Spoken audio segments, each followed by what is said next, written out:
Bonjour, vous êtes les bienvenus dans la boîte à merveilles. Vous êtes priés de vous abonner à ma chaîne et de cliquer sur la cloche pour recevoir les prochaines vidéos. Je voudrais aujourd'hui vous parler de l'origine des lois nazies, appelées les lois de Nuremberg.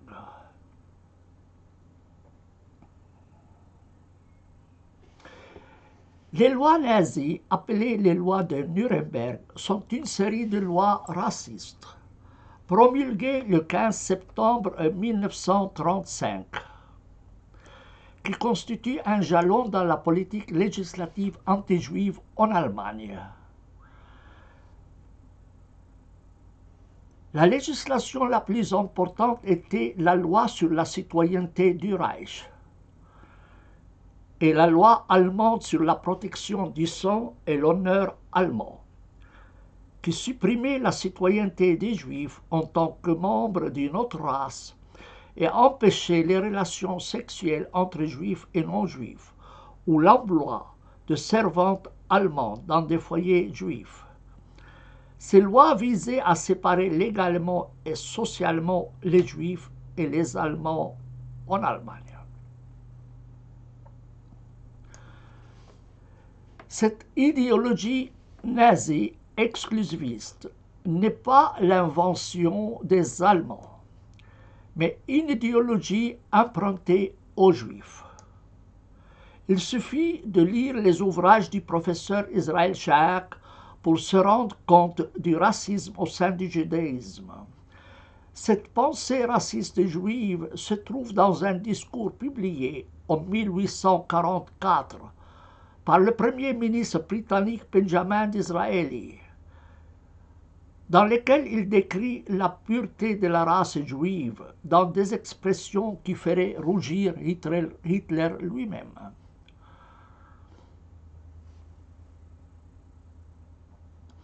Nous la trouvons aussi dans des écrits du journaliste, diplomate et historien Lucien Wolff, décédé en 1930, et de l'historien Joseph Jacobs, mort en 1916. On mentionnera en outre que parmi les concepteurs de la loi hygiéniste allemande, la loi sur la prévention et la transmission des maladies héréditaires, promulguée le 14 janvier 1933, se trouvait le professeur Richard Goldsmith, un généticien juif. Ce projet de loi avait été préparé par des experts sous la République de Weimar en 1932 et fut promulgué par le gouvernement nazi.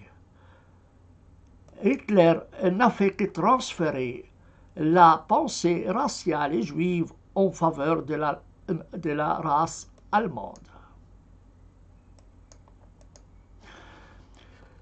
Les Juifs ne voyaient d'ailleurs pas de contradiction entre les lois nazies et les lois juives. La Fédération sioniste allemande a adressé au parti nazi le 21 juin 1933 un mémorandum déclarant notamment, je cite, « Dans la fondation du nouvel État qui a promulgué le principe de la race, nous souhaitons adapter notre communauté à ces nouvelles structures. Notre reconnaissance de la nationalité juive nous permet d'établir des relations claires et sincères avec le peuple allemand et ses réalités nationales et raciales. Précisément parce que nous ne voulons pas sous-estimer ces principes fondamentaux, parce que nous aussi nous sommes contre les mariages mixtes et pour le maintien de la pureté du groupe juif, les Juifs conscients de leur identité, au nom desquels nous parlons, peuvent trouver place dans la structure de l'État allemand, car ils sont libérés du ressentiment que les Juifs assimilés doivent éprouver. Nous croyons en la possibilité de relations loyales entre les Juifs conscients de leur communauté et l'État allemand. J'entends ici l'État allemand hitlérien.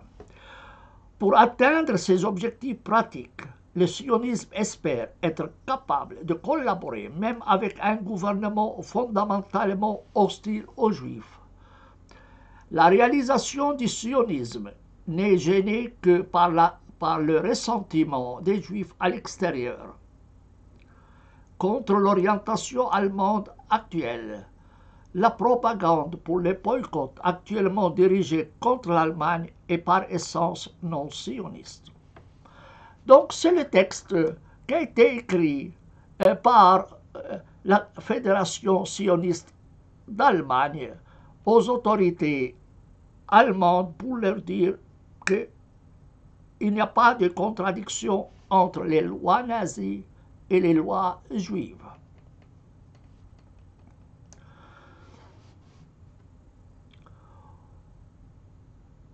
Au procès des criminels de guerre de Nuremberg, au cours de l'interrogatoire des théoriciens de la race, Julius Streicher, les juges lui ont posé la question suivante.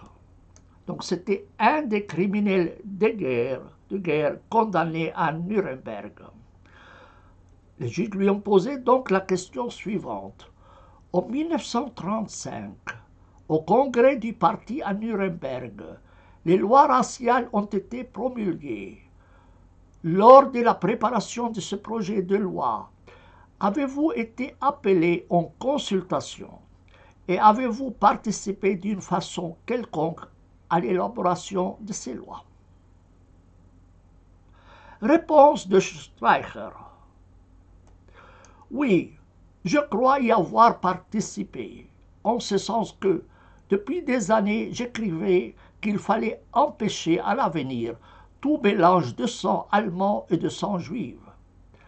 J'ai écrit des articles dans ce sens, et j'ai toujours répété que nous devions prendre la race juive ou le peuple juif pour modèle. J'ai toujours répété dans mes articles que les Juifs devaient être considérés comme un modèle par les autres races, car ils se sont donné une loi raciale, la loi de Moïse, qui dit « Si vous allez dans un pays étranger, vous ne devez pas prendre des femmes étrangères. » Et ceci, messieurs, est d'une importance considérable pour juger les lois de Nuremberg. Ce sont ces lois juives qui ont été prises pour modèle. Je répète, les paroles donc du criminel de guerre Streicher. Ce sont ces lois juives qui ont été prises pour modèle. Quand des siècles plus tard, le législateur juif Esdras constata que malgré cela, beaucoup de juifs avaient épousé des femmes non juives, ces unions furent rompues. Ce fut l'origine de la juiverie qui, grâce à ces lois raciales, a subsisté pendant 2 siècles, tandis que toutes les autres races et toutes les autres civilisations ont été anéanties.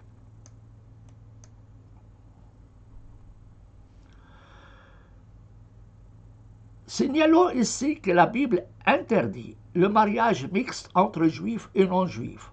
On y lit dans Deutéronome chapitre 7, lorsque Yahvé, ton Dieu, t'aura fait entrer dans les pays dont tu vas prendre possession, des nations nombreuses tomberont devant toi. Yahvé, ton Dieu, te les livrera, et tu les battras, tu les dévoreras par anathème. Tu ne concluras pas d'alliance avec elles, tu ne leur feras pas grâce, tu ne contracteras pas de mariage avec elles, tu ne donneras pas ta fille à leur fils, ni ne prendras leur fille pour ton fils, car ton fils serait détourné de me suivre. Il servirait d'autres dieux, et la colère d'Yahvé s'enflammerait contre vous, et il t'exterminait promptement. Donc c'est Deutéronome chapitre 7. La pensée allemande nazie, basée sur la pensée juive, trouva un fidèle représentant dans le rabbin Meir Kahane, qui avait présenté une proposition de loi pour la Knesset en septembre 1984. Le député conservateur Michael Eitan a distribué un document comparant les textes de ce projet aux lois nazies susmentionnées. Voici le texte de la proposition du rabbin Meir Kahane. Écoutez bien. Voilà ce que rabbin Meir Kahane a proposé à la Knesset. Aucun juif ne résidera à l'intérieur de la ville de Jérusalem. On comprend maintenant pourquoi ils veulent vider Jérusalem de ses Arabes. Vous avez bien compris. Aucun non-juif ne résidera à l'intérieur de la ville de Jérusalem. Les non-juifs n'auront ni droits nationaux, ni participation dans la vie politique au sein de l'État d'Israël. Un non-juif ne pourra être nommé à aucun poste de pouvoir. Il ne sera pas admis à participer à des élections pour la Knesset ou pour tout autre organe étatique ou public. Il est interdit aux citoyens et résidents juifs, hommes et femmes, d'épouser des non-juifs en Israël ou à l'étranger. De tels mariages mixtes ne sont pas reconnus devant la loi. Il y aura séparation absolue entre les établissements d'instruction juifs et non-juifs. Des relations sexuelles complètes ou partielles sont interdites entre citoyens juifs, hommes et femmes et des non-juifs. Ceci comprend les relations hors mariage. Les violations seront sanctionnées de 2 ans d'emprisonnement. Un non-juif qui a des relations sexuelles avec une prostituée juive, avec un mâle juif, est passible de 5 ans d'emprisonnement. Une prostituée juive ou un mâle juif qui a des relations avec un non-juif, avec un homme non-juif, est également passible de 5 ans de prison. Les camps de vacances et toute autre activité mixte juive arabe seront abolis. Des programmes de visite entre élèves juifs et arabes dans leurs villages ou maisons respectives seront abolis. Des voyages à l'étranger où un enfant juif et l'hôte d'une famille non juive seront interdits, comme des visites analogues en Israël par des non-juifs. Enfin, établissement de plages pour les non-juifs séparés des plages des juifs. Les positions de Rabbi Kahane ne viennent pas du vide. Il ne les inventa pas, mais elles sont inspirées des enseignements de la Torah et du Talmud et ont un écho dans l'éducation religieuse en Israël. Harkabi, professeur des relations internationales à l'Université hébraïque de Jérusalem, fait une analyse détaillée de l'idéologie du nationalisme religieux juif auquel appartient le rabbin Kahane. Pour ce courant, la simple présence des Arabes en terre d'Israël fait d'eux des criminels. Il faut donc les expulser, voire les exterminer. Harkabi cite plusieurs rabbins israélites pour qui la Bible commande de déposséder tous les habitants de la terre d'Israël et de les remplacer par les Juifs. Selon ces rabbins, aucun non-juif n'a le droit de résider en terre d'Israël, et moins encore à Jérusalem. Le maintien des non-juifs en terre d'Israël est une transgression de la loi religieuse juive, une profanation du nom de Dieu. Les Arabes sont assimilés à Amalek, mentionné dans Deutéronome chapitre 25. Le rabbin Israël Hess, aumônier du campus de l'université de Bar Ilan, publia un article dans le journal des étudiants intitulé « Le commandement de génocide dans la Torah ». Il y dit qu'il viendra le temps où tous les Juifs seront appelés à accomplir le commandement divin de détruire Amalek. Ce commandement exclut toute pitié et ordonne de tuer et de détruire même les enfants et les nourrissons.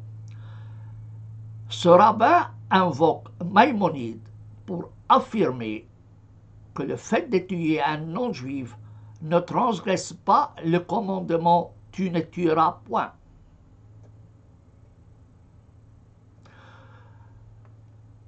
Voilà donc d'où viennent les lois raciales allemandes et qu'en pensent les milieux religieux juifs.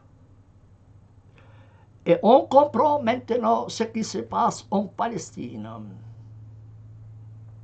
avec la destruction de 81% des villages palestiniens et l'expulsion de leurs habitants et l'interdiction de leur retour. Même s'ils revenaient avec des fleurs, une loi permet toujours de leur tirer dessus pour les interdire de retourner. Et on voit aujourd'hui la politique israélienne d'expulsion des Arabes de Jérusalem et la confiscation des biens des Palestiniens dans les territoires occupés pour établir des colonies. J'espère que ces indications vous aideront à comprendre ce qui se passe aujourd'hui et quelle est la parenté entre les lois nazies allemandes et les lois et pratiques israéliennes d'aujourd'hui. Je m'arrête ici et je vous souhaite une belle journée. Distribuez cette vidéo à tous vos amis. Il est important de comprendre ce qui se passe.